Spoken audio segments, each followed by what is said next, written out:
بسم اللہ الرحمن الرحیم نحمده ونصلي ونسلم على رسوله الكريم اما بعد فاعوذ بالله من الشيطان الرجيم بسم الله الرحمن الرحيم والذين آمنوا اشد حبا لله صدق الله مولانا العظيم صدق وبلغنا رسوله النبي الأمي الأمين الحبيب الكريم حمد و صلاۃ کے بعد قابل احترام برادران اسلام، بزرگوں، دوستوں، عزیزوں، ارشاد باری تعالی ہے والذین آمنوا، اور وہ لوگ جو ایمان والے ہیں، اشد حبا للہ، وہ اللہ کے لیے شدید محبت رکھتے ہیں۔ محبت کا عمومی معنی ہے قلبی لگاؤ، کسی کی طرف دل کے لگاؤ اور تعلق کا قائم ہو جانا، یہ محبت ہوتی ہے۔ یعنی کسی کی طرف آپ کا دل مائل ہو، متوجہ ہو، یہ محبت ہے۔ اور واضح بات ہے اللہ تعالیٰ کی محبت، اس کا مطلب ہے کہ دل کا اللہ کی طرف جھکاؤ، اللہ کی طرف میلان۔ تو دوستان ذکر، آپ میں الحمدللہ ہم مسلمان ہیں، صاحب ایمان ہیں۔ قرآن و سنت نے جو ہمیں اپنے رب کریم کا تعارف کرایا، اللہ تعالیٰ کا، وہ ذرا دیکھیے اس کا کیا تقاضا ہے۔ قرآن و سنت نے ہمیں جو اللہ تعالیٰ کا تعارف کرایا، یا جو ہمارا ایمان ہے اللہ کی ذات پر، وہ کیا ہے؟ وہ یہ ہے نا کہ اللہ ہمارا خالق ہے اور ہم اللہ کی مخلوق ہیں۔ اللہ ہمارا مالک ہے، ہم اللہ کے مملوک ہیں۔ اللہ ہمارا رب ہے، پالنے والا ہے، ہم مربوب ہیں جنہیں اس نے پالا ہے۔ تو اللہ رب العالمین جل جلالہ، اس کی ذات پاک، اس کی طرف دل کے میلان اور جھکاؤ کے لیے کہ ہمیں اللہ تعالیٰ سے قلبی تعلق کس انداز میں رکھنا چاہیے، آپ اگر اس پر غور کریں تو بڑی آسان سی بات جو میں عموماً کرتا رہتا ہوں وہ یہ ہے کہ آپ اور میں ہیں، جس مقام پر آج ہیں، جس کیفیت میں، جس حالت میں ہیں، اس میں تو ہیں، لیکن ہمارا آغاز کیا ہے، ہماری ابتدا کیا ہے، ہم کہاں سے چلے؟ آپ کی اور میری ابتدا عدم ہے، ہم کچھ بھی نہیں تھے، بالکل کچھ بھی نہیں تھے۔ حل اتا علی الانسان حین من الدہر لم یکن شیئا مذکورا، کیا انسان پر وہ وقت نہیں آیا جب وہ کوئی ایسی چیز بھی نہیں تھا جس کا ذکر ہو؟ آپ دیکھیں نا، ایک بچہ جو آج کے 1 سال بعد پیدا ہوگا، اس بچے کا کوئی ہے نا نشان، کوئی اس کی علامت، کوئی اس کا نام، کوئی اس کی پہچان، کچھ بھی نہیں۔ یہی ہم تھے، ہم عدم تھے، کچھ بھی نہیں تھے، وہاں عدم سے اس نے ہمیں اٹھایا، وجود بخشا۔ اور ہمارے وجود کا آغاز کہاں سے ہے؟ آغاز ہمارے وجود کا کہاں سے ہے؟ مٹی کے ذرے سے ہے۔ اللہ نے ہمیں مٹی کے ذرے سے بنایا، آگے بڑھایا، یا پھر بعض مقامات پر آیا کہ ہم نے انسان کو نطفہ سے پیدا کیا، پانی کے قطرے سے پیدا کیا۔ تو گویا ہماری ابتدا، ہمارے وجود کی ابتدا مٹی کے ایک ذرہ اور پانی کے ایک بے قدر قطرہ سے ہوئی ہے۔ یہ ہماری اصل ہے۔ اس اصل سے، اس بے قدر اصل سے اٹھا کر جس مقام پر آج آپ اور میں ہیں، ہمیں کس نے پہنچایا؟ کبھی ہم نے غور کیا؟ کبھی ہم نے سوچا یہاں ان عزتوں، ان عظمتوں کے مقام پر، عقل، دانش، بصیرت کے اس مقام پر ہمیں پہنچانے والا کون ہے کہ آج ہم ہوا کی لہروں کو بھی لگام دے کر پوری دنیا سے باتیں کر رہے ہیں؟ اس بے حیثیت اور بے قدر اصل سے اٹھا کر یہاں پہنچانے والا واضح بات ہے ہمارا ایمان ہے نا۔ کون ہے بولیے؟ اللہ۔ کون ہے؟ اللہ۔ اللہ کریم کی ذات ہے۔ اس کریم نے ہمیں وہاں سے بے قدری سے اٹھایا، بے نامی سے اٹھایا، گم نامی سے اٹھایا اور بڑھا کر یہاں پہنچایا۔ تو دوستان ذی قدر، ہم انسان ہیں، مسلمان بھی ہیں، انسان ہم پہلے ہیں، تو انسان ہونے کے ناطے انسان کی فطرت میں ایک بات ہے کہ انسان احسان شناس ہے۔ انسان احسان شناس ہے، احسان کو پہچانتا ہے۔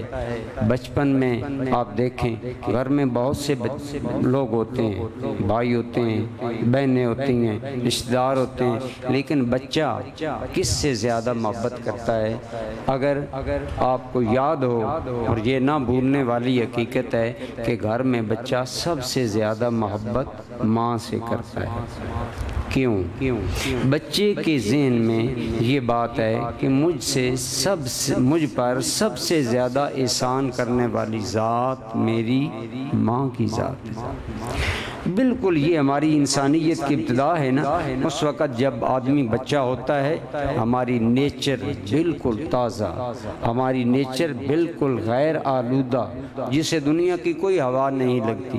جب آپ کی فطرت بے آلودہ تھی، غیر آلودہ تھی، پاکیزہ تھی، بالکل آپ دنیا میں آئے، آپ پاکیزہ فطرت لے کر آئے، تو پاکیزہ فطرت کا تقاضا کیا ہے کہ ہمیں سب سے زیادہ محبت اس وقت اس ذات سے ہوتی ہے جو ہم پر زیادہ احسان کرنے والی ہوتی ہے، اور وہ ذات ہے ماں۔ کون ذات ہے؟ ماں کی۔ برادران ذی قدر، آسانی سے ہم اس بات کو سمجھ سکتے ہیں کہ ہماری فطرت کا تقاضا یہ ہے کہ احسان کی قدر کی جائے، احسان کرنے والے کی قدر کی جائے، احسان کرنے والے سے محبت کی جائے، اور قلبی میلان، دل کا تعلق احسان کرنے والے کی طرف زیادہ ہونا چاہیے۔ اگر یہی بنیاد ہے، یہی فطرت ہے، یہی اصل ہے، تو پھر مجھے یہ کہنے میں کوئی باک نہیں کہ قرآن کریم نے سچ فرمایا والذین آمنوا اشد حبا للہ، کہ کیونکہ ہم پر سب سے زیادہ احسان کرنے والی ذات کس کی ذات ہے؟ اللہ کی۔ تو اس لیے ہمارے قلبی تعلق کا میلان اور رجحان اور جھکاؤ بھی سب سے زیادہ کس طرف ہونا چاہیے؟ اللہ کی طرف۔ اللہ کریم اس کے احسانات آپ غور کریں۔ موٹی سی بات میں نے آپ کے سامنے رکھی، ہم کیا تھے، ہمیں اس نے کیا بنایا، کہاں پہنچایا، یہ سب مہربانیاں اس ذات کی ہیں۔ تو کیا اب آپ فرمائیے، ہم پانی کا ایک بے قدر قطرہ تھے، مٹی کا ایک بے قدر ذرہ تھے، ماں کے رحم میں رکھ کر ہماری پرورش کی اور ہماری ضروریات کو بن مانگے ہمیں عطا کیا۔ کیا ماں کے پیٹ میں ہم اپنی ضروریات اللہ سے مانگ سکتے تھے؟ بن مانگے وہ ہمیں پالتا رہا، بے طلب پالتا رہا، بے خواہش پالتا رہا، یہاں تک کہ ہمیں فی احسن تقویم، سب سے خوبصورت تخلیق اور سب سے خوبصورت صلاحیتوں والی شخصیت بنا کر، انسان بنا کر پیدا فرما دیا۔ میں عموماً یہ شعر پڑھتا ہوں، اس لیے بار بار پڑھتا ہوں کہ ہماری دل کی گہرائیوں میں اتر جائے کہ جب ہم اپنے رب کریم کو کس تناظر میں دیکھیں، ہم اپنے رب سے اپنا دل کا تعلق کس تناظر میں قائم کریں، اس تناظر میں قائم کریں کہ اس کے بے پناہ احسانات اور مہربانیاں ہم پر ہیں۔ وہ شاعر کہتا ہے، جب تیری شان کریمی پہ نظر جاتی ہے، زندگی کتنے مراحل سے گزر جاتی ہے، اور بے طلب مجھ کو دیے جاتا ہے دینے والا، ہاتھ اٹھتے نہیں جھولی میری بھر جاتی ہے۔ بغیر ہاتھ اٹھائے بغیر زبان ہلائے ہماری جھولیاں کون بھرتا رہا، ہمیں مختلف مراحل میں پروان کون چڑھاتا رہا، اور اپنی نوازشات سے ہمیں کون نوازتا رہا۔ میرے سیدی ضیاء الامت رحمۃ اللہ تعالی علیہ فرمایا کرتے تھے کہ کبھی آپ نے سوچا کہ ہم پیدا ہوئے ان دنوں، ابتدائی دنوں میں ماں کا دودھ پتلا تھا، جوں ہماری گروتھ آگے چلی، ہم بڑھتے گئے، ہماری پرورش آگے کو چلی، ہم بڑے ہوتے گئے، جوں ابتدائی ایام میں ماں کا دودھ پتلا، جوں ہم بڑے ہوتے چلے جاتے ہیں، ماں کا دودھ، خوراک وہی، ماحول وہی، ماں وہی، معدہ وہی، لیکن اسی ماں کے دودھ کو کون گاڑھا کرتا چلا گیا اور کیوں گاڑھا ہوتا چلا گیا؟ فرمایا ابتدا میں، حضور الامت فرمانے لگے کہ ابتدا میں تیری ماں کا دودھ پتلا تھا، پھر اسے آہستہ آہستہ گاڑھا کون کرتا چلا گیا؟ تیرا رب کریم۔ کیوں؟ اس لیے کہ ابتدا میں تیرا معدہ کمزور تھا، اللہ نے خوراک کمزور پتلا دودھ رکھا، جوں تیرا معدہ قوی ہوتا چلا گیا، تیرا مالک تیری خوراک کو بھی قوی کرتا چلا گیا۔ یہ ہے اس کا انداز تربیت، یہ ہے اس کی مہربانی۔ تو فرمائیے، جو رب اس قدر ہماری کسی بھی اینگل میں آپ اگر سوچ لیں، کسی بھی زاویہ میں سوچ لیں کہ ہم انسان ہیں، ہمیں کوئی آدمی 10 روپے دے دے، ہم اس کا شکریہ ادا کرتے ہیں۔ اگر کوئی آدمی ہمارا، ہم بینک جائیں بجلی کا بل جمع کرانے کے لیے، کوئی ہمارے بینک کا بل خود ادا کر دے، ہم بہت بڑے شکر گزار ہوتے ہیں کہ آپ نے میرا بل ادا کر دیا۔ آپ کسی گاڑی پر سوار ہوئے، آپ کا دوست اگر آپ کی گاڑی کا کرایہ آپ کا دے دیتا ہے، ایمان سے بتائیے آپ کے دل میں احساس پیدا ہوتا ہے کہ نہیں ہوتا؟ کیا احساس پیدا ہوتا ہے؟ اس آدمی نے مجھ پر احسان کیا۔ اب اس احساس کے نتیجے میں ہمارے دل میں ایک جذبہ انگڑائی دیتا ہے۔ کیا جذبہ؟ کہ اس نے مجھ پر احسان کیا، یہ اچھا انسان ہے، میرے دل میں اس کے لیے محبت پیدا ہوگی، اور پھر میرے دل میں خیال آئے گا اگر کبھی مجھے موقع ملا میں اپنے اس دوست کے احسان کا بدلہ چکاؤں گا، میں بھی اس کا کرایہ میں عرض کرتا ہوں، اگر ایک آدمی ہمارا بجلی کا بل ادا کر دے، ہمیں 10 روپے کرایہ کے دے دے یا 1000 روپیہ دے دے، ہمارے دل میں اس کے لیے آٹومیٹکلی میلان، جھکاؤ، محبت، چاہت اور توجہ پیدا ہو جاتی ہے۔ تو جو رب کریم خاک کے بے قدر ذرے کو کامل انسان بنانے والا ہے، کیا وہ رب محبتوں کا مستحق نہیں ہے؟ اس اللہ سے ہمیں کتنی محبت ہونی چاہیے۔ والذین آمنوا اشد حبا للہ، ایمان کا تقاضا یہ ہے کہ تجھے اپنے رب سے بے پناہ محبت ہونی چاہیے، اتنی محبت ہونی چاہیے۔ اگر تو اپنی ذات میں غور و فکر کرے، موضوع میرا نہیں، نہ اس طرح میں زیادہ جاؤں گا، میں مین بات یہ عرض کر رہا ہوں کہ ہمیں اللہ تعالیٰ سے محبت کیوں کرنی چاہیے؟ اس لیے کرنی چاہیے، وہ ہمارا خالق ہے، وہ ہمارا رب ہے، اس نے ہماری ضرورتوں کا اس وقت خیال رکھا جب ماں بھی خیال نہیں رکھ سکتی تھی۔ جب حمل ماں کے رحم میں ہوتا ہے، ماں کیا کر سکتی ہے؟ اگر وہاں بگاڑ پیدا ہو جائے، ڈاکٹر کے پاس ہم چلے گئے، لیکن اگر کوئی بگاڑ پیدا نہیں ہونے دیتا اور تیری میری ساری ضروریات پوری کر کے ہمیں پروان چڑھاتا رہا، تو فرمایا اس لیے اللہ کریم نے، ذرا آپ جاگ کر بیٹھیں، ایک میں بات کرنا چاہتا ہوں۔ صوفیاء کہتے ہیں کہ اللہ تعالیٰ نے عالم ارواح میں ہماری روحوں کو حضرت آدم کی پیٹھ سے نکالا اور نکال کر ایک خطاب کیا۔ خطاب یہ تھا، الستُ بربکم، کیا میں تمہارا رب نہیں ہوں؟ ایمان والوں نے کہا، قالوا بلا، تو ہمارا رب ہے، کیوں نہیں ہے؟ آپ یہاں تھوڑا سا رک کر دیکھیں، رب کا معنی کیا ہے؟ پالنے والا۔ بولیں کیا معنی ہے؟ رب کا کیا معنی ہے؟ پالنے والا۔ آپ فرمائیں، ماں کے دل میں محبت کا جذبہ نہ ہو، ماں بچے کو پال سکتی ہے؟ پالنا مشروط ہے محبت پر، پالنا مشروط ہے محبت پر، ربوبیت مشروط ہے محبت پر۔ تو گویا پہلے دن فرمایا کیا میں تمہارا رب نہیں؟ کیا میں تمہیں بے لوث محبت کرنے والا نہیں؟ بے حرص تمہیں پالنے والا نہیں؟ اللہ کو ہم سے کیا لالچ، کیا غرض؟ تو پہلے دن وہ جو رب نے فرمایا الستو بربکم، صوفیاء کہتے ہیں مالک نے رب کہہ کرنا اور ہم سے بلا کہلوا کر ہمارے دل میں اپنی محبت کا ایک بیج ڈال دیا۔ کیا ڈال دیا؟ بیج ڈال دیا، اپنی چاہت کا، اپنی طلب کا ایک بیج ڈال دیا کہ میں تمہارا کرم شیار رب ہوں، میں تمہارا احسان کرنے والا رب ہوں، میں تمہارا رب ہوں۔ اور رب جو ہوتا ہے وہ محبت سے پالتا ہے۔ تو پہلے محبت تو میں نے تم سے کی کہ میں نے تمہیں پالا، تو جب وہ کریم ہو کر اور بے نیاز ہو کر ہم سے محبت کرتا ہے، ایمان سے بتائیے ہمیں بھی اس سے محبت کرنی چاہیے کہ نہیں کرنی چاہیے؟ میں اگلے دن اپنے دوستوں کو سنا رہا تھا کہ میں حضرت سلطان العارفین سلطان باہو کا کلام پڑھ رہا تھا۔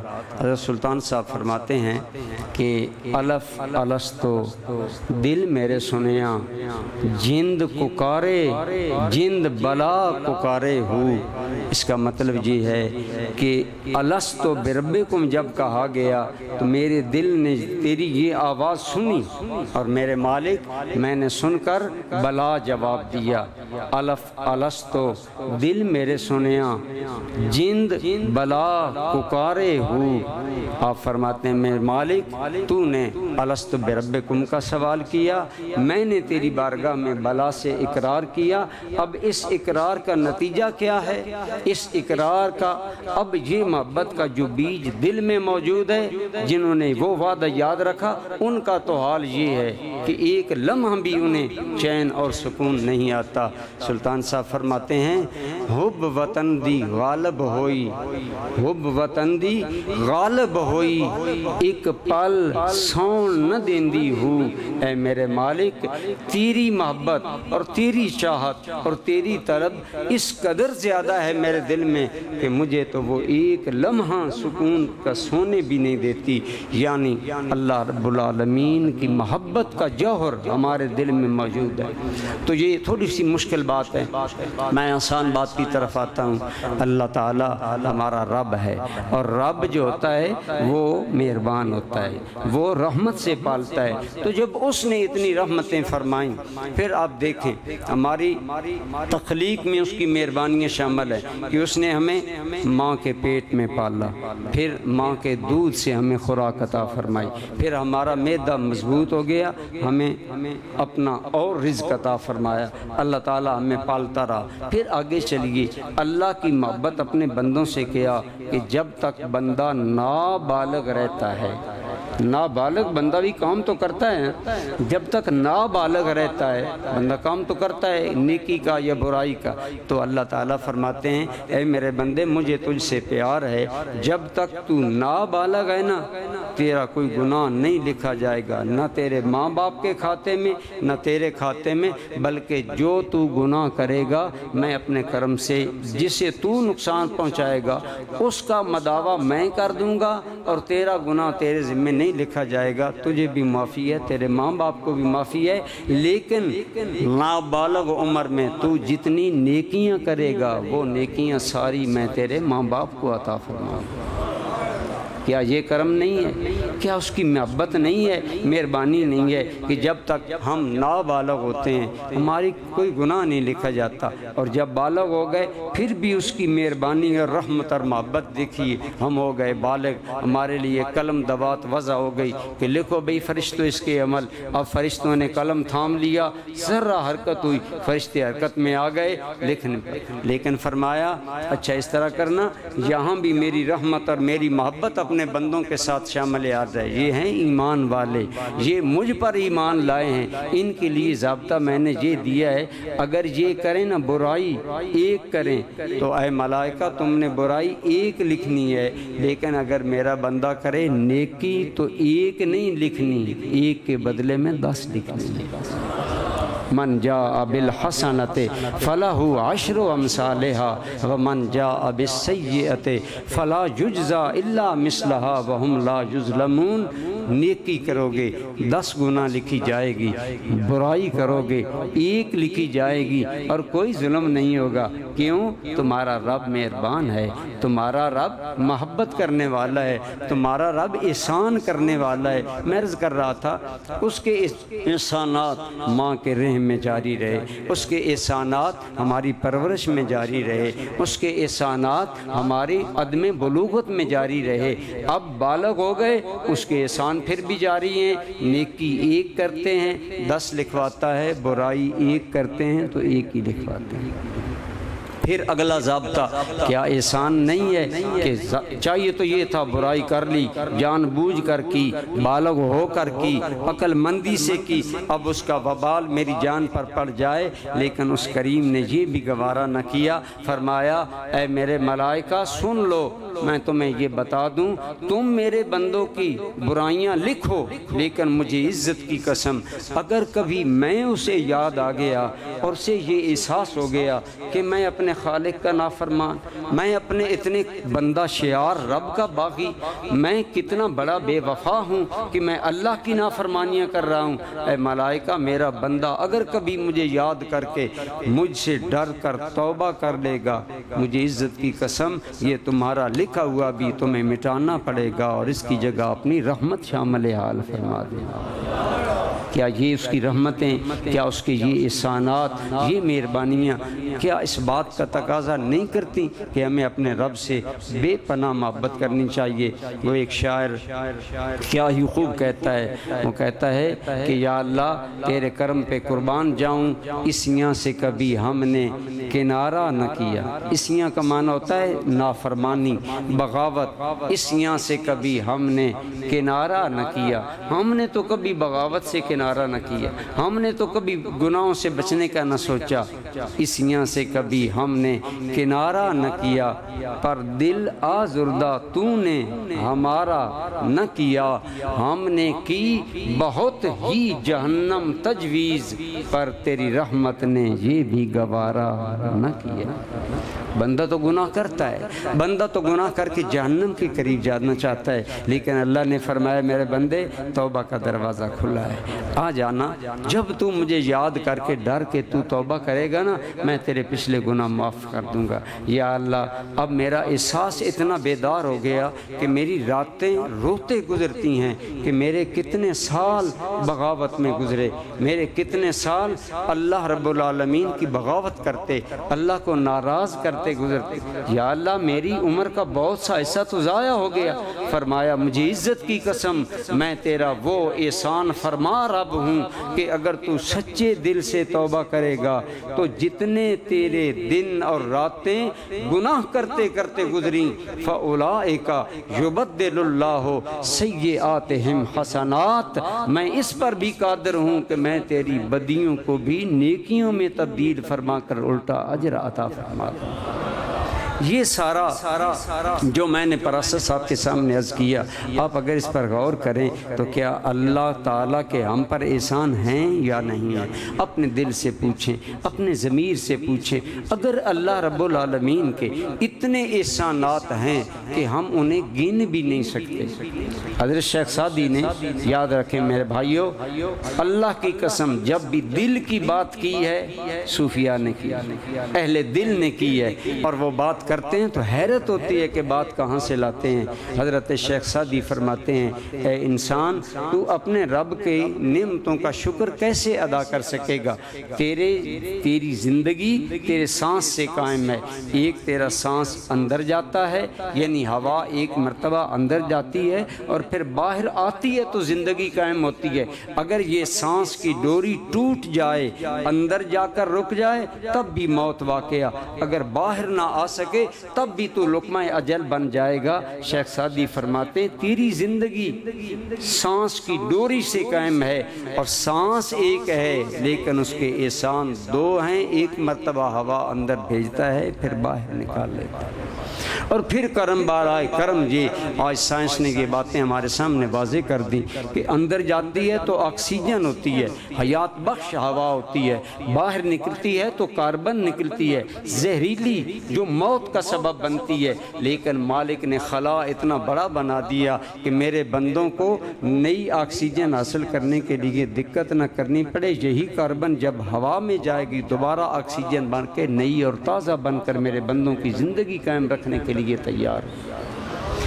اللہ تعالیٰ کا یہ سارا نظام ربوبیت، میں مین جو بات کرنا چاہتا ہوں وہ یہ ہے، آپ اور میں انسان ہیں، ہم احسان کی قدر کرتے ہیں تو ہمیں ان ساری باتوں کو ہمیشہ سامنے رکھنا چاہیے اور سوچنا چاہیے کہ اس قدر ہم پر احسان کرنے والا ہمارا اللہ کیا ہماری محبت کا مستحق ہے یا کہ نہیں ہے، اور اگر مستحق ہے، اگر ہمیں اللہ سے محبت کرنی چاہیے تو کتنی کرنی چاہیے؟ واضح بات ہے جتنے اس کے احسانات ہیں، تو چونکہ اس کے احسانات غیر محدود ہیں، اس کے احسانات دائمی ہیں، اس کے احسانات لگاتار ہیں، اس لیے اس سے محبت بھی لا فانی ہونی چاہیے۔ اللہ سے ایسی محبت ہونی چاہیے بندے کو کہ اس محبت کا اور کوئی جواب نہ ہو۔ فرمایا والذین آمنوا اشد حبا للہ، ہم تمہیں یہ نہیں کہتے اولاد سے محبت نہ کرو، مال سے محبت نہ کرو، رشتہ داروں سے محبت نہ کرو، یہ تو تمہاری فطرت ہے، تم اولاد سے محبت کرو گے، ماں باپ سے محبت کرو گے، مال سے، کاروبار سے، معاملات سے، یہ تو فطرت ہے، فطرت سے ہم تمہیں منع نہیں کرتے، لیکن اتنی بات ضرور ہے اشد حبا للہ، یہ ساری محبتیں ایک جانب اگر کبھی محبت الہی کے مقابلے میں آ جائیں تو پھر ایمان کا تقاضا یہ ہے ساری محبتیں چھوڑ دو، مالک کی محبت کو غالب کر لو۔ والذین آمنوا اشد حبا للہ، جو ایمان والے ہیں وہ اللہ تعالیٰ سے شدید محبت رکھتے ہیں۔ دوستان گرامی قدر، حضور نے ہمارے آقا کریم نے کرم کیا، ہمیں اللہ تعالیٰ سے محبت کرنے کا ڈھنگ سکھلایا۔ حضور آقا رحمت صلی اللہ علیہ وسلم تشریف فرما ہیں، ایک عورت کا بچہ گم ہو گیا، جنگ کا ماحول ہے، اب بتائیں بچہ گم ہو جائے ماں کو کتنی چاہت ہوتی ہے کہ بچہ مل جائے۔ اب وہ بیچاری پھر رہی تھی مارے مارے کہ اسے بچہ مل گیا، تو حدیث پاک میں آتا ہے اسے جب بچہ ملا نا تو عورت نے فوراً سینے سے چمٹا لیا اور تھوڑی سی خلوت کی جگہ کر کے نا اپنا پستان بچے پر پیش کر دیا۔ حضور صلی اللہ تعالیٰ علیہ وسلم اس منظر کو دیکھ رہے تھے۔ ہمیں بھی زندگی یوں گزارنی چاہیے کہ ہر بات میں غور کیا کریں۔ میں اس طرف آ رہا ہوں، آپ نے جب یہ صورتحال دیکھی تو حضور صلی اللہ علیہ وسلم ماں کی ممتا کو دیکھ کر حیران بھی ہوئے، اور حضور نے یہیں سے اپنے معلم انسانیت اور معلم امت ہونے کا ثبوت دیا۔ آپ نے فرمایا اے صحابہ کرام مجھے یہ بتاؤ، یہ عورت اپنے اس بچے کو اپنی مرضی سے چاہے گی کہ میرا یہ بچہ آگ میں چلا جائے؟ کیا یہ عورت اپنے بچے کو آگ میں ڈالنا پسند کرے گی؟ صحابہ کرام نے بیک زبان عرض کیا یا رسول اللہ، یہ ماں کی ممتا یہ تو اس بات کا تقاضا کرتی ہے کہ یہ ماں بالکل اپنے بچے کو آگ میں ڈالنا پسند نہیں کرے گی۔ حضور صلی اللہ علیہ وسلم کی آنکھوں میں اللہ تعالیٰ کی محبت کی آنسو تیر رہے تھے۔ حضور نے اشکبار آنکھوں سے صحابہ کو دیکھ کر فرمایا اے صحابہ، اگر یہ ماں نہیں چاہتی کہ میں بچے کو آگ میں ڈالوں تو خدا کی قسم میرا رب العالمین بھی پسند نہیں کرتا کہ اپنے بندوں کو آگ میں ڈال لے۔ اس ماں کی بچے سے محبت کو حضور صلی اللہ علیہ وسلم نے اللہ تعالیٰ کی محبت، جو اللہ کو محبت اپنے بندوں سے ہے، تو ہمارا رب جو اتنا مہربان ہے، اتنا احسان فرما ہے کہ وہ نہیں چاہتا کہ میرے بندے جہنم کی جانب جائیں، اور ہر لمحے ہماری ضروریات کا خیال رکھتا ہے، وہ رب کیا ہماری محبتوں کا مستحق ہے یا کہ نہیں ہے، اور ہمیں اپنے رب سے محبت کرنی چاہیے یا نہیں۔ حضور نے مختلف انداز میں صحابہ کرام کو اللہ تعالیٰ کی محبت کی تعلیم دی۔ حضور سے بڑھ کر اللہ تعالیٰ سے محبت کون کر سکتا ہے؟ سب سے بڑھ کر اللہ تعالیٰ سے محبت حضور کی ذات نے کی۔ انشاءاللہ میں آگے عرض کرنا چاہوں گا، آپ نے صحابہ کرام کے سامنے حضرت سیدنا داؤد علیہ السلام کا ذکر پاک کیا۔ یہ حدیث پاک جو آپ کی خدمت میں عرض کر رہا ہوں، یہ ترمذی میں ہے اور اس کے راوی ہیں حضرت سیدنا ابو الدرداء رضی اللہ تعالی عنہ۔ آپ فرماتے ہیں کہ حضور نبی کریم صلی اللہ علیہ وسلم نے ہمارے سامنے حضرت داؤد علیہ السلام کا ذکر کیا، اور حضرت ابو الدرداء کہتے ہیں کہ سرکار جب بھی حضرت داؤد علیہ السلام کا ذکر کرتے تھے نا تو سرکار فرماتے تھے کہ حضرت داؤد علیہ السلام کے بارے میں آپ فرماتے تھے کانا اعبد البشر، حضرت داؤد علیہ السلام انسانیت میں سے سب سے زیادہ اللہ کی عبادت کرنے والے تھے، یعنی بہت زیادہ اللہ کی بندگی، بہت زیادہ اللہ تعالیٰ کی عبادت کرتے تھے حضرت سیدنا داؤد علیہ نبینا علیہ الصلوۃ والسلام۔ شاید آپ نے سنا ہوگا، میں نے کئی مرتبہ پہلے بیان کیا، اللہ نے آپ کو دنیاوی حکومت بھی دی، دینی سرداری نبوت عطا فرمائی، 10 جوان بیٹے عطا فرمائے، مال و دولت کی فراوانی عطا فرمائی داؤد علیہ السلام کو۔ بہرحال انشاءاللہ اس کا بیان کل بھی آئے گا۔ تو حضرت داؤد علیہ السلام بہت زیادہ کرتے تھے۔ تو حدیث پاک میں آتا ہے، حضرت ابو الدرداء رضی اللہ تعالی عنہ فرماتے ہیں کہ حضور نبی پاک صلی اللہ علیہ وسلم نے فرمایا وَمِن دعائے داؤد علیہ السلام، حضرت داؤد علیہ السلام کی دعاؤں میں سے ایک یہ بھی دعا ہے۔ گویا حضرت داؤد علیہ السلام کا تعارف کروا کر حضور صحابہ کے دل میں ایک جذبہ پیدا کر رہے تھے اور صحابہ کو ایک طرف میلان دلا رہے تھے۔ وہ میلان کیا؟ آپ نے فرمایا لوگو داؤد بہت زیادہ اللہ کی بندگی کرتے تھے، اور داؤد علیہ السلام یہ دعا اللہ سے مانگا کرتے تھے۔ کیا دعا؟ اللہم ارزقنی حبک وحب من یحبک والعمل الذی یبلغنی حبک۔ جو ابھی میں نے نماز کے بعد بھی یہ دعا مانگی، یہ دعا حضرت داؤد علیہ السلام عموماً مانگتے تھے اور حضور بھی مانگتے تھے۔ کیا دعا؟ اللہم ارزقنی حبک، اے اللہ مجھے اپنی محبت عطا فرما، وحب من یحبک، اور یا اللہ مجھے اس اپنے بندے کی محبت عطا فرما جو تجھ سے محبت کرنے والا ہے۔ گویا پتہ چلا اللہ کی محبت، پہلی اس سے بات یہ پتہ چلی دوستان گرامی قدر، اللہ کی محبت وہ نعمت ہے جو اللہ سے مانگنی چاہیے۔ حضور بھی مانگ رہے ہیں، داؤد علیہ السلام بھی مانگ رہے ہیں، اور حضور صحابہ کو تلقین فرما رہے ہیں کہ داؤد علیہ السلام یہ دعا مانگا کرتے تھے۔ کیا؟ اللہم ارزقنی حبک وحب من یحبک، یا اللہ مجھے اپنی محبت عطا فرما، اپنے پیارے آپ جو تجھ سے پیار کرنے والے ہیں ان کی محبت بھی ہمیں عطا فرما، والعمل، اور اس عمل کی محبت بھی ہمیں عطا فرما، یبلغنی حبک، جو عمل تیری محبت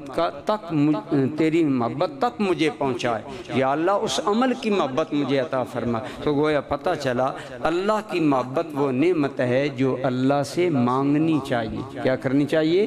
مانگنی چاہیے۔ حضور مانگا کرتے تھے، اللہ کے نبی مانگا کرتے تھے، داؤد علیہ السلام کا بطور خاص۔ اور پھر دیکھیں نا، مانگنے کا بھی انداز ہوتا ہے۔ آپ چونکہ اکثر معتکفین ہیں اور آپ ماشاءاللہ دعاؤں کے ماحول میں ہوں گے، اس لیے یہ باتیں میں تھوڑی سی وضاحت کے ساتھ بیان کرتا جا رہا ہوں۔ حضور صلی اللہ علیہ وسلم نے فرمایا داؤد علیہ السلام اللہ کی بارگاہ میں ایک تو یہ دعا مانگا کرتے تھے، اور ساتھ ہی فرمایا وہ دعا مانگا کرتے تھے اللہم اجعل حبک احب الی من نفسی واہلی ومن الماء البارد۔ سنیں ترجمہ، اس پر آپ غور کریں، یقیناً آپ اس کی چاشنی کو محسوس کریں گے۔ حضور صلی اللہ علیہ وسلم فرماتے ہیں داؤد علیہ السلام اللہ سے کہتے تھے یا اللہ مجھے اتنی اپنی محبت عطا فرمانا کہ وہ تیری محبت یا اللہ میری جان سے بھی زیادہ ہو، جتنی محبت مجھے میری جان سے ہے۔ اللہم ارزقنی، اللہم اجعل حبک احب الی من نفسی، اے میرے مالک اپنی محبت میری جان سے بھی مجھے زیادہ عطا فرما، واہلی، میرے اہل خانہ سے جو مجھے محبت ہے یا اللہ مجھے اس سے بھی زیادہ تیری محبت نصیب ہو۔ اور اگلی بات آپ سنیں گے تو یقیناً لطف آئے گا۔ داؤد علیہ السلام اور ہمارے آقا عرض کرتے ہیں یا اللہ اللہم اجعل حبک احب الی من نفسی واہلی ومن الماء البارد، یا اللہ شدید پیاسے آدمی کو شدید پیاس میں جو میٹھے اور ٹھنڈے پانی سے محبت ہوتی ہے یا اللہ اس محبت سے بھی ہمیں اپنی محبت زیادہ عطا فرما۔ آپ روزے دار ہیں، آپ شام کو روزہ کھولتے ہیں، جب شدید پیاس لگی ہوتی ہے، ٹھنڈا میٹھا پانی بندے کو کتنا محبوب ہوتا ہے۔ اللہ کے نبیوں نے بات ہماری سمجھ کے لیے ہماری فطرت کے قریب کر کے کی، فرمایا لوگو جب تمہیں شدید پیاس ہو اور پانی کی طلب ہو، اور پانی بھی میٹھا بھی ہو اور ٹھنڈا بھی ہو، اس کی طرف تمہارے دل کا جو میلان ہوتا ہے، بندہ مومن کے دل میں اللہ کی محبت اس سے بھی زیادہ ہونی چاہیے۔ یہ وہ محبت میں نے اس دفعہ پہلے بھی ایک دو مرتبہ ہم نے اپنے اعتکاف کے بیانات کا آغاز محبت الہی سے کیوں کیا؟ اس لیے کیا، میں آپ کی خدمت میں عرض یہ کرنا چاہتا ہوں کہ ہمارا اپنے رب سے تعلق حاکم و محکوم والا نہیں۔ حاکم ڈی ایس پی حاکم ہے، رعایا ہے اس کی، مثلا ہم پولیس وہ حاکم ہے، یہ محکوم ہے۔ اب ڈی ایس پی اس کو اگر چوراہے پر دھوپ میں کھڑا کر دے کہ تم نے یہاں ٹریفک چوک میں ڈیوٹی دینی ہے، وہ ڈیوٹی تو دے گا، لیکن ہو سکتا ہے بیچارہ ڈیوٹی بھی سپاہی دے رہا ہو اور دل سے گالیاں بھی دے رہا ہو کہ دھوپ میں مجھے ڈیوٹی دے دی ہے۔ حاکم محکوم کو جو حکم دے محکوم نے تو ماننا ہوتا ہے، لیکن اللہ رب العالمین ہمیں قرآن و سنت کی روشنی میں بتاتے ہیں، اے میرے بندے تیرا میرا تعلق حاکم و محکوم والا ہی نہیں، تیرا میرا تعلق مالک و مملوک والا ہی نہیں۔ مالک چاہے تو غلام کو قتل کر دے، چاہے تو غلام کو جو کام لگائے، لیکن نہیں، تیرا میرا تعلق رب اور مربوب والا ہے، محب اور محبوب والا ہے۔ میرے تیرے درمیان تعلق محبت ہے۔ تو میں عرض یہ کرنا چاہتا ہوں، ہمیں اپنے رب کریم سے جو تعلق قائم کرنا ہے، اس تعلق کی بنیاد دھمکانا، ڈرانا، وحشت، حاکمیت اور مالکیت نہیں ہے، بلکہ آپ کا اور اللہ رب العالمین کا جو تعلق ہونا چاہیے۔ ہمارے معتکفین کو یہ بات اپنے دل کی گہرائیوں میں بسانی چاہیے کہ اللہ رب العالمین ہمارا محبوب ہے، ہم اللہ کے محب ہیں، ہم اللہ سے پیار کرنے والے ہیں، اور اللہ رب العالمین کے پیار جب یہ سوچ آ جاتی ہے نا، جب بندہ اپنے عمل کی بنیاد محبت پر رکھتا ہے، جب اپنے عمل کی بنیاد بندہ پیار پر رکھتا ہے، تو وہ کرنے کا انداز اور ہوتا ہے۔ آپ کو ایک آدمی آرڈر دیتا ہے، آپ کا افسر مجھے پانی پلاؤ، آپ پلا دیں گے، ہو سکتا ہے آپ لاچار مجبور ہو کر پلائیں، لیکن اگر باپ کہے گا بیٹا مجھے پانی پلائیں، تو بتائیں آپ کو پانی پلاتے وقت باپ کے جب احسانات یاد ہوں گے تو پانی پلانے میں بھی ایک کیف محسوس ہوگا کہ نہیں، سکون محسوس ہوگا کہ نہیں، ایک عجیب مستی آپ کو محسوس ہوگی۔ میں اس شخصیت کو پانی کا گلاس دے رہا ہوں جس نے مجھے انگلی پکڑ کر چلنا سکھایا، جس نے مجھے بولنا سکھایا، جس نے میرے بچپن کے سارے بوجھ اٹھائے، جو میری بے چینی پر رات تڑپ جاتا تھا اور رات بھر نہیں سوتا تھا، یہ میرا وہ محسن باپ ہے۔ میں اسے پانی کا گلاس پیش کر رہا ہوں، تو بتائیں اس پانی کا گلاس پیش کرنے میں آپ کو سکون محسوس ہوگا کہ نہیں؟ اسی لیے علامہ اقبال فرماتے ہیں کہ عقل کو تنقید سے فرصت نہیں، عقل کو تنقید سے فرصت نہیں، عشق پر اعمال کی بنیاد رکھ، اپنے عمل کی بنیاد عشق پر رکھو، اپنے عمل کی بنیاد محبت پر رکھیے، اپنے عمل کی بنیاد اللہ رسول سے عشق پر رکھیے۔ جب آپ بنیاد محبت کو بنا کر عمل کریں گے، آپ کے لیے عمل کرنا آسان ہو جائے گا۔ پھر آپ روزے کو پابندی نہیں سمجھیں گے، پھر روزے میں آپ سکون محسوس کریں گے۔ جب آپ سمجھیں گے نا میں نماز پڑھ رہا ہوں، اپنے کریم رب کو سجدہ کرنے کے لیے حاضر ہو رہا ہوں، جب آپ کے عمل کی بنیاد محبت الہی ہوگی، اس وقت آپ کے لیے عمل کرنا آسان ہو جائے گا، آپ کے لیے عمل میں سکون ہوگا، اس عمل میں ایک لذت ہوگی، ایک کیف ہوگا، ایک سکون ہوگا۔ اس لیے میں نے اپنی گفتگو کی بنیاد محبت الہی کو بنایا ہے کہ ہماری سب سے زیادہ چاہت اور محبت کا حقدار اللہ کریم کی ذات ہے۔ اور اصل اصول چیز اللہ کی طلب ہے، اللہ کی محبت ہے، اور محبت پر بنیاد رکھیے۔ اگر ہم محبت پر بنیاد رکھ کر عمل کریں گے، یقیناً ہمیں عمل میں مشقت نہیں، ہمیں عمل میں لذت محسوس ہوگی، ہمیں کیف محسوس ہوگا، ہمیں سرور محسوس۔ یہی محبت جب دل میں اترتی ہے تو پھر بندے کا دل عبادت کے لیے خود بخود، آج تو ہمیں کہنا پڑتا ہے نا نماز پڑھیں گے، لیکن اگر اللہ تعالیٰ عطا فرمائے اپنی محبت، اگر دل میں محبت آ جائے تو پھر کہنے کی ضرورت نہیں ہوتی۔ غزوہ بدر ہوا، حضور صلی اللہ علیہ وسلم نے صحابہ کرام بدری صحابہ کو فرمایا تم قطعی جنتی ہو، آج کے بعد تمہیں تمہارا کوئی عمل نقصان نہیں دے گا۔ دو صحابی کہتے ہیں بدری ہم نے سوچا حضور نے جنتی ہمیں قرار دے دی ہے، ہم نماز کے بارے میں سستی کا شکار ہو گئے کہ ہم نماز نہیں پڑھیں گے، لیکن فرماتے ہیں کہ جب حضرت بلال نے نغمہ محبت آذان چھیڑا نا، جب بلال نے کہا نا اللہ اکبر، مدینہ منورہ کی فضاؤں سے خدا کی کبریائی کی یہ آواز جب ہوا میں شامل ہو کر ہمارے دل میں لگی نا، ہمارا دل گدگدایا، ہم بیٹھے رہے، ہم مسجد نہیں جائیں گے، آج عہد کیا ہے کہ نماز نہیں پڑھیں گے، لیکن فرماتے ہیں جوں جوں حضرت بلال آذان پڑھتے اللہ تعالیٰ کی محبت اور رسول اللہ کی محبت کی ایسی مستی غالب آئی کہ وہ دونوں صحابی اس وقت چھت پر بیٹھے ہوئے تھے، سیڑھیوں کی جانب بھی جانا گوارا نہ کیا، وہیں سے چھلانگ لگائی، دوڑتے ہوئے مسجد نبوی میں حاضر ہو گئے، اور نماز کے بعد دونوں جب نگاہیں ملا رہے تھے تو آپس میں یہ بات تھی کہ یہ ٹھیک ہے ہم نے عہد کیا تھا کہ نماز پر نہیں آئیں گے، لیکن جذبہ محبت الہی نے پھر انہیں بیٹھنے نہیں دیا۔ یہی ہوتا ہے کہ جب دل میں اللہ تعالیٰ کی محبت بیدار ہو جاتی ہے۔ آپ نے بارہ علماء سے سنا، حضرت بابا فرید رحمۃ اللہ تعالیٰ علیہ تہجد کے ٹائم والدہ کو جگایا، والدہ کے قدم کو بوسہ دیا، امی جان جاگیں تہجد کا ٹائم ہو گیا۔ آپ جاگیں تو آپ نے فرمایا بیٹا فرید اس وقت تمہیں کیسے جاگ آئی؟ عرض کرتے ہیں امی جان میں نہیں جانتا تھا سحر انگیزی کیا ہے، میں نہیں جانتا تھا تہجد کی لذت کیا ہے، میں نہیں جانتا تھا اللہ کے ذکر کی لذت کیا ہے۔ اے میری امی یہ تیرا کمال ہے کہ تو نے مجھے ابتدا میں شکر کا لالچ دیا، میں نمازی بن گیا۔ امی جان اب حال یہ ہوتا ہے فرید کا کہ جب تہجد کا وقت آتا ہے مجھے محبوب کی یاد خود بخود بیدار کر لیتے ہیں۔ رات پوے تے بے دردانوں نیند پیاری آوے، اور درد مندانوں یاد سجندی ستیاں آن جگاوے۔ علامہ اقبال رحمۃ اللہ علیہ کو اپنے والدین کی تربیت کی وجہ سے تہجد خیزی سرخیزی نصیب تھی۔ آپ جب اعلیٰ تعلیم کے لیے لندن گئے تو ایک دوست نے پوچھا کیا حال ہے، وہاں کیا گزرتی ہے؟ تو علامہ اقبال نے ایک شعر میں اس کا جواب دیا۔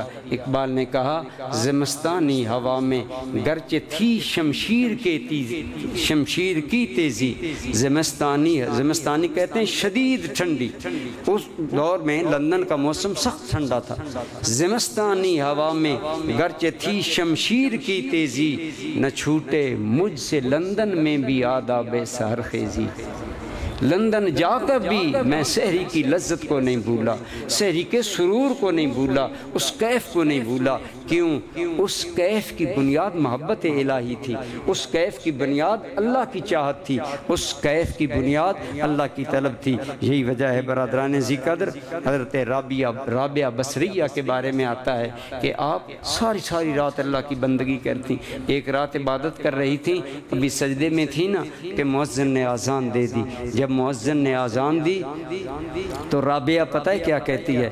رابعہ کہتی ہے یا اللہ ایک رات تو اتنی لمبی بناتا کہ رابعہ سیر ہو کر تمہیں یاد کر لیتا، اتنی ایک رات تو لمبی بناتا نا کہ رابعہ کی دل کی آتش محبت اس کا مداوا ہوتا، اس میں سکون آتا۔ تو جب محبت دل میں پیدا ہوتی ہے مشکل سے مشکل کام کرنا بندے کے لیے آسان ہو جاتا ہے۔ اس لیے ہم آپ کی خدمت میں عرض کر رہے ہیں کہ اللہ تعالیٰ سے اللہ کی محبت مانگنی چاہیے، اور یہ محبت جب دل میں اتر جاتی ہے تو پھر انسان جو ہے، اب آپ کے ذہن میں ایک سوال پیدا ہو رہا ہوگا، ہمارا ٹائم بھی کلوز ہو ہو رہا ہے کہ اللہ تعالیٰ کی محبت کیسے پیدا ہو۔ اس کے ایک دو طریقے میں عرض کر دیتا ہوں، یہ موضوع تو بہت وسیع ہے، میں ایک دو باتیں عرض کر دیتا ہوں۔ اس سلسلہ میں ایک بات یہ ہے، قرآن و سنت سے ہمیں پتہ چلتا ہے کہ اگر آپ چاہتے ہیں نا اللہ تعالیٰ کی محبت پیدا ہو تو اللہ تعالیٰ کے احسانات کو یاد کیا کریں۔ کیا کیا کریں؟ اللہ تعالیٰ کے احسانات کو یاد کیا کریں۔ اپنے آپ کو، ابھی جیسا کہ میں نے بتایا، ہم کیا تھے؟ کچھ بھی نہیں۔ ہم کیا تھے؟ مٹی کا ذرہ۔ ہم کیا تھے؟ پانی کا ایک پلید قطرہ۔ اس نے وہاں سے اٹھا کر ہمیں یہاں پہنچایا۔ اللہ کی نعمتوں کو جب آپ یاد کریں گے تو اللہ رب العالمین کی محبت آپ کے دل میں پیدا ہوگی۔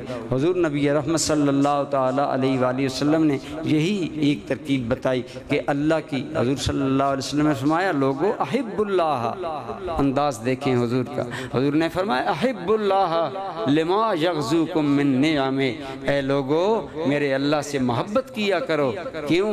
میرا اللہ تمہیں نعمتوں سے پالا کرتا ہے۔ لما یغزوکم من نعمہ، وہ تمہیں غذا عطا فرماتا ہے نعمتوں میں سے۔ پھر اگر آپ تھوڑا سا میرا ساتھ دیں تو ان نعمتوں میں آپ اگر غور کریں، آپ جتنا زیادہ اس کائنات میں غور کریں گے نا، تفکر کریں گے، قرآن کریم میں ابھی قاری صاحب نے جو آیات پڑھی یتفکرون کہ اللہ کے بندے غور و فکر کرتے ہیں، تو اللہ کی تخلیق میں غور و فکر کرنے سے بھی بندے کے دل میں اللہ تعالیٰ کی محبت پیدا ہوتی ہے، اللہ تعالیٰ کی محبت زیادہ ہوتی ہے۔ اپنے آپ میں غور و فکر کرنا یہ بھی محبت ہے، اور اس سے بھی پیدا ہوتی ہے، زیادہ انسان کو حاصل ہوتی ہے آدمی۔ اسی لیے ہمارے حضور سیدی ضیاء الامت رحمۃ اللہ تعالیٰ علیہ، یہ بڑی قابل توجہ بات ہے جو کئی دفعہ میں دوستوں سے ذکر کرتا ہوں کہ آپ ایک دن ہمیں نماز کے بارے میں تلقین فرما رہے تھے، تو آپ فرمانے لگے کہ جب سجدے میں جاؤ نا، کہاں؟ جب سجدے میں جاؤ تو ہم سجدے میں کیا پڑھتے ہیں؟ بھلا پڑھیے سارے، سبحان ربی الاعلیٰ۔ اس کا کیا معنی ہے؟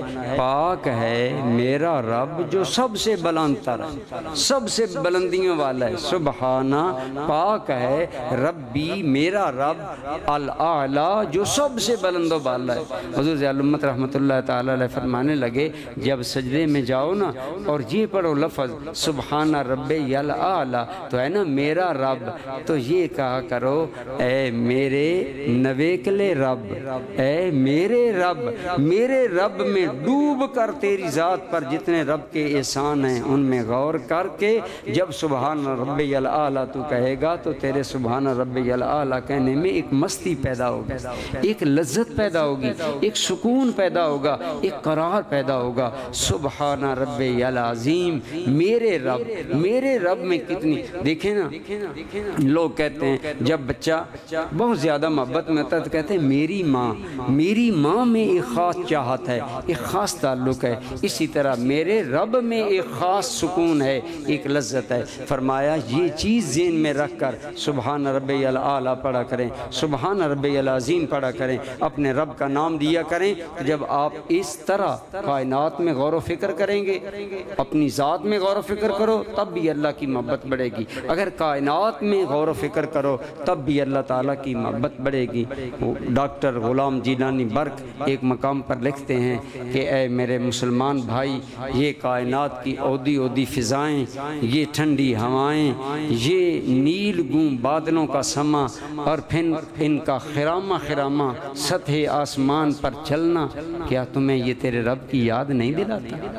اب آپ ان چیزوں کو ہم سارے دیکھتے تو ہیں، ہم ان سارے ان چیزوں کو دیکھتے تو ہیں، لیکن اگر آپ کبھی کوئی حسین منظر سامنے رکھ کر اس حسین منظر سے اگر آپ متاثر ہوں تو صوفیاء کہتے ہیں کہ ظاہر بین نظر منظر تک رہ جاتی ہے، لیکن اللہ کا ولی منظر سے گزر کر منظر بنانے والے پر چلا جاتا ہے۔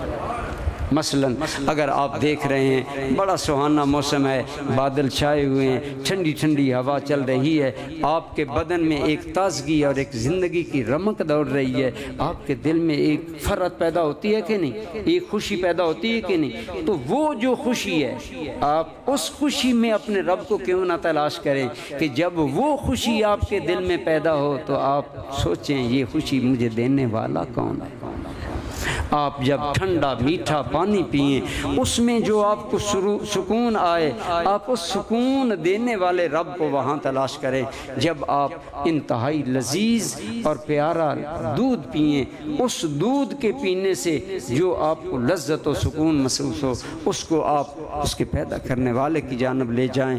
اللہ رب العالمین نے یہ کائنات اسی لیے بنائی ہے اور ہمیں غور و فکر کرنے کے لیے کہا ہے۔ اگر ہم اللہ تعالیٰ کی ان تخلیقات میں غور و فکر کریں، یقیناً ہمارے دلوں میں اللہ تعالیٰ کی محبت پیدا ہوگی، اس سے احسانات، اس کی مہربانیاں۔ اور یہی کام آپ نے سنا ہوگا ہمارے اور آپ کے آقا کریم صلی اللہ تعالیٰ علیہ وسلم نے اعلان نبوت کتنی عمر میں کیا؟ 40 سال کی عمر میں۔ 40 سال کی عمر سے پہلے حضور نبی کریم صلی اللہ علیہ وسلم کا یہ معمول بخاری شریف میں موجود ہے۔ آپ نے بارہ سنا ہوگا کہ آپ صلی اللہ علیہ وسلم غار حرا میں تشریف لے جاتے اور حضرت سیدہ خدیجہ الکبریٰ رضی اللہ تعالی عنہا اس وقت آپ کی زوجہ محترمہ تھیں، تو سیدہ کو آپ فرماتے آپ میرا کھانا تیار کریں، میں اتنے دن غار حرا میں رہوں گا۔ آپ نے سکول کی کتابوں میں بھی یہ پڑھا ہوگا اور بخاری شریف میں بھی آتا ہے، دیگر حدیث کی کتابوں میں آتا ہے کہ حضور صلی اللہ تعالی علیہ وآلہ وسلم غار حرا میں چلے جاتے، مکہ کی رونقیں چھوڑ دیتے۔ آپ صلی اللہ علیہ وسلم بازار، بندہ تو چاہتا ہے نا بازار میں چکر لگاؤں، وہاں بڑی آبادی ہوگی، وہاں بڑی رونق ہوگی، وہاں بڑی دلچسپی کی باتیں ہوں گی، لیکن حضور مکہ کی ساری رونقیں، مکہ کے سارے شور و غل کو چھوڑ کر حضور غار حرا میں جاتے اور کبھی وہاں 2 دن، کبھی 1 ہفتہ، کبھی 15 دن، کئی ہفتوں تک حضور وہاں قیام فرماتے۔ وہاں اس کو کہا گیا ہے تحنس۔ یہاں سوال علماء نے یہ اٹھایا کہ ابھی دین تو آیا نہیں، حضور غار حرا میں اعلان نبوت سے پہلے کرنے کیا جاتے تھے؟ اس کا تمام محدثین نے یہی جواب دیا ہے، اور یقیناً آپ اس سے معزوز ہوں گے کہ حضور صلی اللہ تعالیٰ، وہی میں نے عرض کیا نا کہ اللہ نے اپنی محبت کا بیج ہر بندے کے دل میں ڈال دیا۔ ہم لوگ جو غافل ہیں، ہم اوپر سے مٹی، دنیا کی محبت کی مٹی، اس میں اس بیج کو دبا دیتے ہیں، لیکن جو عارف اور اہل اللہ ہوتے ہیں ان کا وہ بیج دبتا نہیں، وہ تازہ رہتا ہے۔ اور حضور صلی اللہ علیہ وسلم سے بڑی ذات تو کوئی عارف کائنات میں ہے نہیں، لہٰذا حضور نبی کریم صلی اللہ تعالیٰ علیہ وسلم وحی کے آنے سے پہلے ساری دنیا جہان کی رونقیں چھوڑ کر الگ گوشہ تنہائی میں غار حرا میں بیٹھتے اور حضور غور و فکر کرتے رہتے۔ وہ غور و فکر کیا تھا؟ حضور اللہ کی تخلیق میں غور کرتے، حضور اللہ کی قدرتوں میں غور کرتے، حضور اپنے مالک کریم کے بارے میں غور کرتے، اس حضور مستی میں رہتے۔ اور وہ حال ہوتا جو ایک حضرت حسن رضا نے کہا تھا کہ لوگ تو چاہتے ہیں کہ رونق ہو، میلہ ہو، وہاں زندگی بڑی پر لطف ہوتی ہے، لیکن عاشقوں کا انداز الگ ہے۔ وہ حضرت حسن رضا بریلوی کہتے ہیں دل میں ہو یاد تیری گوشہ تنہائی ہو، دل میں ہو یاد تیری اور گوشہ تنہائی ہو، پھر تو خلوت میں عجب انجم من آرائی ہو کہ اے میرے محبوب میں اکیلا بیٹھا ہوں، میری دل میں تیری یاد ہو اور کوئی نہ ہو، اور میں تیری یاد کے بارے میں سوچتا ہی چلا جاؤں۔ برادران ذی قدر، حضور صلی اللہ علیہ وسلم کا غار حرا میں جا کر تحنس کرنا وہی اترنے سے پہلے یہی غور و فکر تھا جو حضور نے فرمایا، اور اس کے نتیجے میں اللہ تعالیٰ نے آپ کو وحی اور پیغمبریت کے اعلیٰ منصب کی ذمہ داریوں سے بہرہوار فرمایا۔ تو اس لیے اللہ تعالیٰ کی محبت کی زیادتی کے لیے یہ ہے کہ اللہ تعالیٰ کی نعمتوں کو یاد کیا جائے، غور و فکر کیا جائے۔ کائنات میں ہر چیز میں آدمی کو چاہیے کہ وہ غور و فکر کرے، اور جب غور و فکر کرے گا یقیناً اسے اللہ رب العالمین کی محبت اور اللہ تعالیٰ کی معرفت حاصل ہوگی۔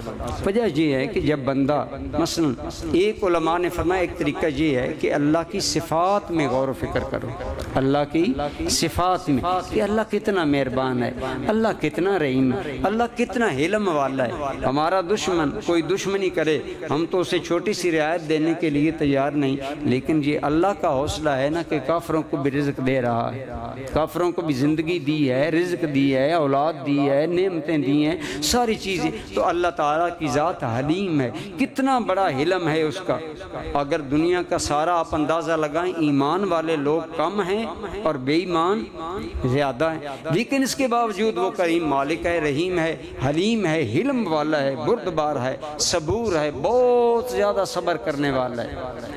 وہ ہمارے گناہوں پر ہماری جو پکڑ نہیں کرتا، فوراً عذاب نہیں دیتا، یہ اس کا علم ہے، یہ اس کی مہربانی ہے، یہ اس کی عنایت ہے۔ تو علماء فرماتے ہیں اللہ تعالیٰ کی صفات میں غور کرنے سے بھی بندے کو اللہ تعالیٰ کی محبت ملتی ہے۔ حضور کے ایک صحابی تھے، وہ اللہ بارہ میں نے یہ بات کی، لیکن آج اس کو میں دوسرے زاویے سے کر رہا۔ وہ صحابی ایک محلے میں امام تھے، اور جب نماز پڑھاتے تو جب بھی نماز پڑھاتے سورہ اخلاص آخر میں ضرور پڑھتے۔ سورہ اخلاص تو آتی ہے نا ہمیں، قل هو اللہ احد اللہ الصمد لم یلد ولم یولد ولم یکن لہ کفوا احد۔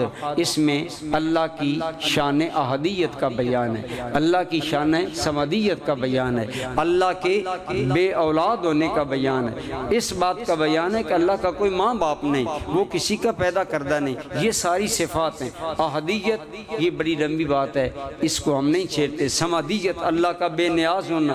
اب صمد کا ایک معنی تو بے نیاز ہے، جسے کسی کی سارے جہانوں کو اللہ کی ضرورت ہے، لیکن اللہ کو کسی کی کوئی حاجت نہیں ہے۔ ہم عبادت کرتے ہیں نا، ہم اس لیے نہیں کرتے کہ اللہ کو ہماری عبادت کی کوئی ضرورت ہے، وہ تو بے نیاز ہے، کوئی عبادت کرے نہ کرے وہ اللہ ہے، وہ بے نیاز ہے، اسے ہماری عبادت کی کوئی ضرورت نہیں۔ ہمیں ضرورت ہے کہ اس کی بندگی کر کے ہم اپنی نیک بختی کا انتظام کر رہے ہیں۔ تو عرض یہ کر رہا ہوں، اس میں اللہ تعالیٰ کی صفات ہیں۔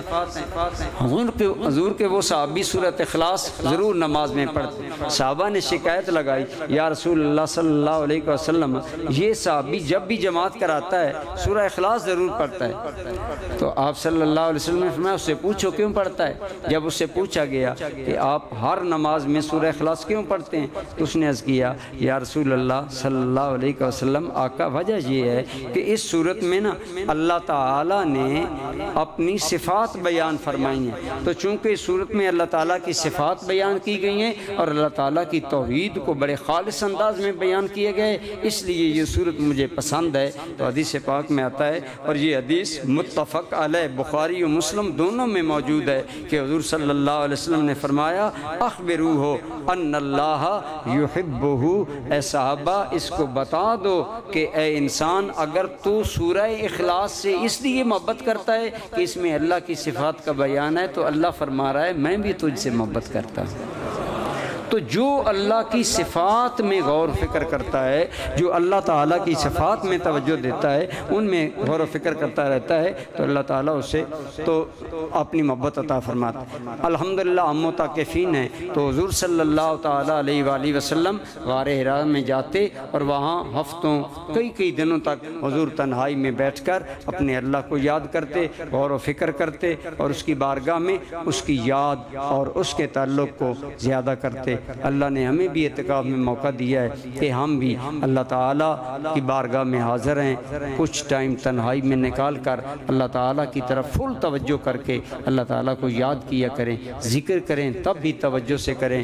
وہ کسی نے کہا تھا نا کہ محبوب کے خیال میں رہنا یہ بھی عبادت ہوتا ہے، اور یہ بہت بڑی ایک مستی ہوتی ہے۔ اللہ تعالیٰ سے محبت کر کے عبادت کرنا، محبت کے ساتھ نام لینا، محبت کے ساتھ ذکر کرنا، یہ اعلیٰ عبادت ہے۔ اسی لیے فرمایا گیا کہ بہت بڑی عبادت، ایک صوفی بزرگ کہتے ہیں کہ اللہ تعالیٰ کی محبت میں تیرا ایک سانس تیری 70 سالہ زندگی سے زیادہ اہمیت رکھتا ہے۔ تو جو سانس اللہ کی محبت میں نصیب ہو، اس سانس کی بھی قدر ہے۔ آئیے ہم بھی اللہ تعالیٰ سے یہی مانگتے ہیں، اللہ تعالیٰ ہمیں اپنی محبت عطا فرمائے۔ وہ ایک شاعر کہتا ہے، خیال یار وچ میں مست رہندا ہاں دنے راتیں، خیال یار وچ میں مست رہندا ہاں دنے راتیں، میرے دل وچ سجن وسدا میرے دیدے ہرے رہندے ٹھرے رہندے۔ جن کے دلوں میں ہر وقت محبوب ہوتا ہے انہیں سکون ہوتا ہے۔ اسی لیے کہا گیا، الا بذکر اللہ تطمئن القلوب، بتائیں جس کے دل میں اللہ ہو اسے سکون ملے گا کہ نہیں ملے گا۔ جو اللہ کی محبت کو اپنے دل کا سرمایہ بنا کر زندگی گزارے گا، اللہ تعالیٰ اس سے بہت زیادہ سکون، بہت زیادہ کیف عطا فرماتے ہیں۔ انشاءاللہ یہی بیان کل ہم دوبارہ مزید کریں گے۔ اب ہمارا ٹائم ختم ہونا چاہتا ہے، تو ہم وہی دعا کرتے ہیں جو علامہ اقبال نے اللہ تعالیٰ کی بارگاہ میں کی۔ اقبال کا ایک ربائی ہے، اقبال اس میں کہتے ہیں عطا اسلاف کا جذب دروں کر، اے میرے مولا ہمیں بھی وہی اندر کی اپنی محبت عطا فرما جو تو نے اپنے خاص بندوں کو عطا فرمائی۔ عطا اسلاف کا جذب دروں، جذب دروں ہوتا ہے اندر کی کشش، اللہ کے لیے کشش۔ عطا اسلاف کا جذب دروں کر، سب کہیے آمین۔ اقبال کہتے ہیں عطا اسلاف کا جذب دروں کر، شریک زمرہ لا یخزنوں کر، خرد کی گتھیاں سلجھا چکا میں، میرے مولا مجھے صاحب جنوں کر، اے میرے مالک عقل کی ساری وادیاں میں پھلانگ چکا، مجھے اقبال کو اپنا عشق عطا فرما، اپنا جنون عطا فرما، اپنی محبت عطا فرما۔ آئیے ہم بھی اللہ کریم کے دروازے پر بیٹھ کر اللہ کے سوالی بن کر اللہ سے اللہ کی محبت مانگیں، اس سے اس کی محبت کا سوال کریں۔ الحمدللہ رب والمرسلین وعلی آلہ وصحبہ اجمعین۔ یا حی یا قیوم برحمتک نستغیث، یا حی یا قیوم برحمتک نستغیث۔ یا الہ العالمین، ہمارا یہ مل بیٹھنا اپنی بارگاہ میں قبول فرما۔ مالک کریم کرم فرما، تیری محبت وہ نعمت لا زوال ہے جس کا کوئی جواب نہیں۔ اپنے محبوب کے صدقے یا اللہ ہمیں نصیب فرما۔ مالک ہم اس قابل ہیں یا نہیں؟ تو اس قابل ہے کہ تو عطا کر سکتا ہے۔ اپنے محبوب کا صدقہ یا اللہ ہمیں اپنی محبت عطا فرما، اپنے محبوب کریم صلی اللہ تعالی علیہ وسلم کی محبت نصیب فرما، ایسے اعمال کی محبت نصیب فرما جو ہمیں تیری محبت عطا فرما دیں۔ یا اللہ ہمارے اعتکاف کے جملہ معاملات میں برکت عطا فرما، ہمیں صحت و عافیت سے یہ دن نصیب فرما۔ اس اعتکاف کے سارے نظام میں جتنے ہمارے دوستوں کی شرکت ہے، تعاون ہے، محبت ہے، یا اللہ سب کی خدمات اپنی بارگاہ میں قبول فرما اور سب پر رحم و کرم فرما۔ مسجد امیر حمزہ کو قیامت تک اپنی یاد سے آباد فرما، اس کے آباد کرنے والوں کو آباد فرما۔ یا اللہ ہماری طرف سے حضور سیدی ضیاء الامت کو اجر عظیم عطا فرما، ہمارے مشائخ ہمارے اساتذہ کو ہماری طرف سے اجر عطا فرما، ہمارے والدین کو ہماری طرف سے اجر عطا فرما۔ ربنا اغفر لی ولوالدی وللمؤمنین یوم یقوم الحساب۔ صلی اللہ تعالی علی رسولہ خیر خلقہ سیدنا و مولانا محمد وعلی آلہ واصحابہ اجمعین برحمتک یا